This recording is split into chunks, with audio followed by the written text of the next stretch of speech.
Hi, I'm Dr. Kevin Spencer, an emergency department physician, and today we are putting the new Ring Rescue ring cutter through a tungsten ring cutting test.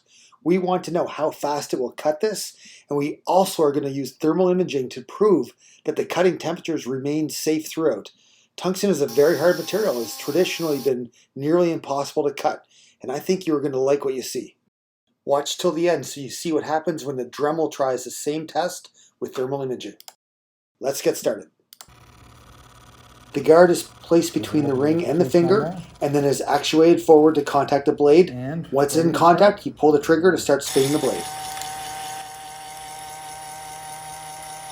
To watch the temperature during the cutting process, the ambient room is 21 degrees Celsius, body temperature is 37, and you can see at the top right of the thermal screen a little counter in degrees Celsius that shows you the real-time temperature. 30 seconds, every 30 seconds you apply a little dab of lubrication.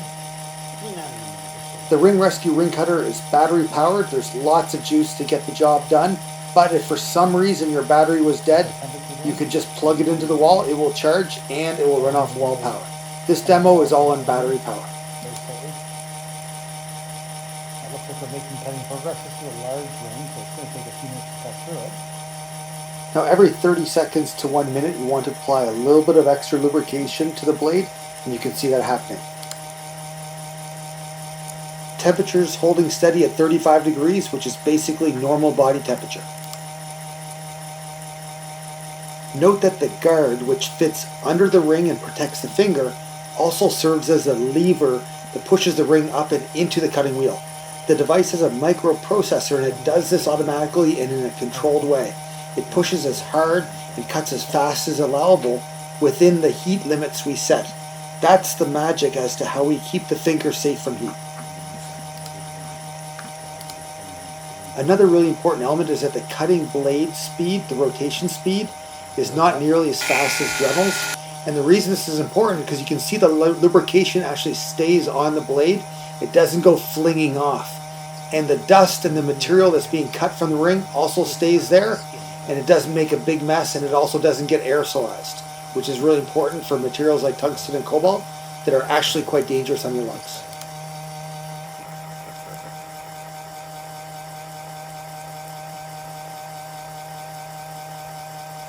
Again, you'll note that the temperature reading is 36 degrees. And you'll also note that the temperature signature, or the color, is basically the same as the thumb in the photo.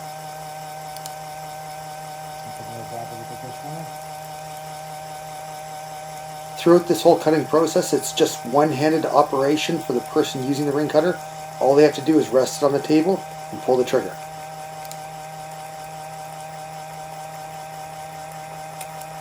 And we're almost done the cutting process.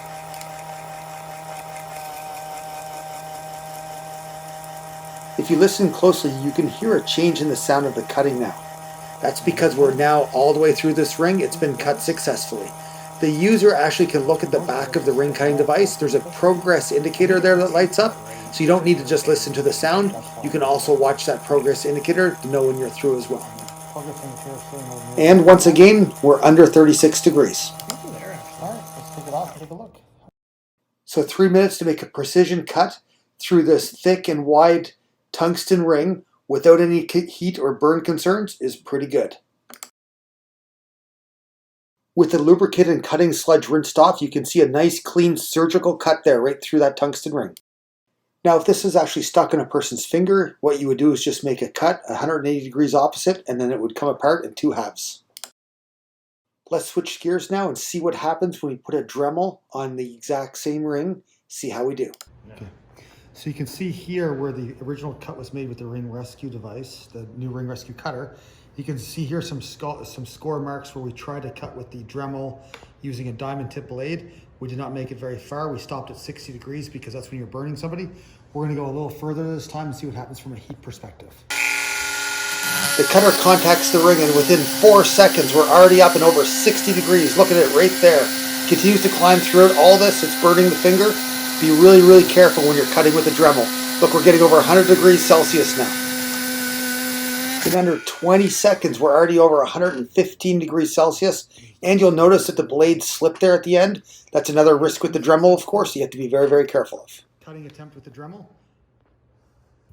Ooh, it's hot. When the temperature falls to under 65 degrees, I try touching it just to see if I can, and I can't. It really actually burns my finger. Thanks for watching this tungsten carbide ring cutting challenge. It's the Ring Rescue ring cutter versus the Dremel.